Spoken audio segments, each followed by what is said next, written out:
రోజు ప్రజాస్వామ్యంలో పాలకుల వైఫల్యాలను వ్యవస్థలోని లోపాలను వేలెత్తి చూపితే సమాధానం చెప్పలేక కులముసుగు వేసుకొని ఎదురుదాడికి దిగడం మీ చేతగానితనానికి పరాకాష్ట అనుకోవాలి. మాజీ ఐఏఎస్ రిటైర్డ్ అధికారి అయినటువంటి మా దళాధిపతి విజయ్ కుమార్ గారు ఈ రాష్ట్రంలో మెగా డిఎస్సిలో లక్షలాది మంది నిరుద్యోగులకు అన్యాయం జరిగిందని, సాంకేతిక అవకతవకలు ఉన్నాయని చెప్పేసి ప్రశ్నిస్తా ఉంటే, టెట్టు లేకుండా రిక్రూట్మెంట్ ఏ విధంగా నిర్వహిస్తారని నిలదీస్తా ఉంటే దానికి సమాధానం చెప్పే దమ్ము లేక కులాల మధ్య చిచ్చుగా చిత్రీకరించి పేటీఎం బ్యాచ్ అంటూ లేబులేస్తూ డైవర్ట్ పాలిటిక్స్ చేస్తా ఉన్నారు ఈ కూటమి ప్రభుత్వ పెద్దలు. ఈ రోజు నిరుద్యోగ యువత తరపున, దళిత గిరిజన వెనుకబడిన వర్గాల తరపున కూటమి ప్రభుత్వాన్ని మేము సూటిగా నిలదీస్తున్నాం. విజయ్ కుమార్ గారు ఆ ఇంటర్వ్యూలో మాట్లాడింది కోర్టుకు వెళ్లిన అభ్యర్థులు లేవనెత్తిన సాంకేతిక లోపాల గురించి, గత నియామకాల్లో జరిగిన అక్రమాల గురించి.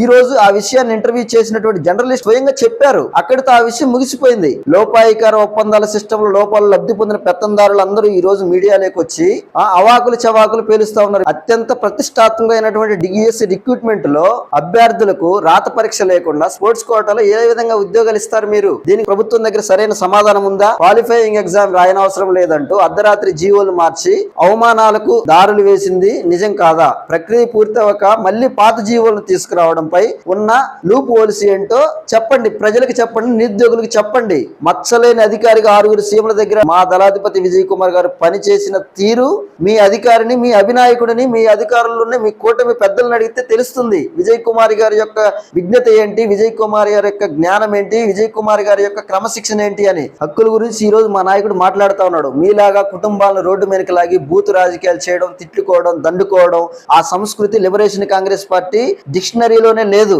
మా నాయకుడు మాకు క్రమశిక్షణ ఇచ్చాడు. మా నాయకుడు క్రమశిక్షణ బద్దంగా లిబరేషన్ కాంగ్రెస్ పార్టీని ప్రజల తరపున, ప్రజల గొంతుగానే ఈ రోజు ఆంధ్రప్రదేశ్ రాష్ట్రంలో వినిపిస్తూ ముందుకు వెళ్తా ఉన్నాడు. అంటే మీ కులం పేరు వస్తే చించుకుంటారు. మరి ఎస్సీ కులాలపై, ఎస్సీలపై దాడులు జరిగినప్పుడు నోరెందుకు పెగలదు? ఆ రోజు ఏమైపోయారు? ఒక ఇంటర్వ్యూలో మీ కుల ప్రస్తావన వస్తే సోషల్ మీడియాలో ఇంతలా ఎగిరి పడుతున్నారే. మరి దశాబ్దాలుగా ఎస్సీలపై జరుగుతున్న దాడులు, ఎస్సీలని చిన్న చూపు చేస్తూ కులం పేరు దూషిస్తూ ఉంటే అప్పుడు ఏమైంది మీ విఘ్నత? అప్పుడేమైంది మీ సంస్కారం? ఇటుపోయారు మీ పెద్ద మనుషులంతా, ఇటుపోయారు మీ కూటమి పెద్దలంతా. మీ అధినేత సాక్షాత్ అసెంబ్లీ సాక్షిగా ఎస్సీలు ఎవరైనా పుట్టాలనుకుంటారా అధ్యక్ష అని అన్నప్పుడు అప్పుడేమైంది? మీ పెద్ద మనుషులు ఎక్కడికి వెళ్ళారు? అప్పుడు మీరు మాట్లాడరా? అంటే మీ కులమే మీకు గొప్పదా? ఓట్ల కోసం ఎస్సీలు కావాలి, ఓట్లు అయిపోయిన తర్వాత ఎస్సీలు గౌరవం ఇవ్వమంటే విరుచుకు పడతారా? మీ కూటమి పార్టీ నాయకుడు, మీ ఎమ్మెల్యే, డిప్యూటీ స్పీకర్ అయినటువంటి రఘురామరాజు గారు బహిరంగంగానే ఎస్సీల ఓట్లు మాకొద్దు అని అంటున్నాడు. ఈ మేధావులంతా ఎక్కడికి పోయారు? పొదల్లో దాక్కున్నారా? అంటే మీకు ఒక న్యాయం, పక్కన వాళ్ళకి ఒక న్యాయమా?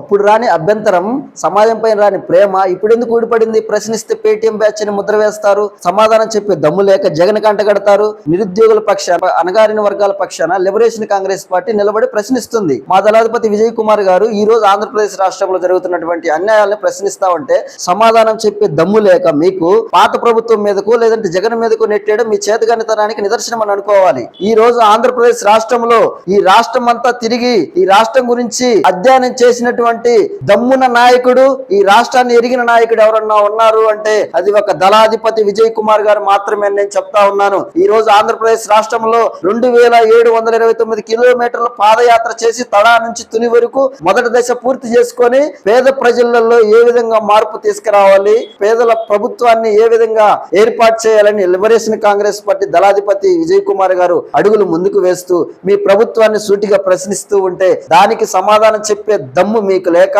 ఈ రోజు కులం ముసుగు వేసుకొని వస్తున్నారా?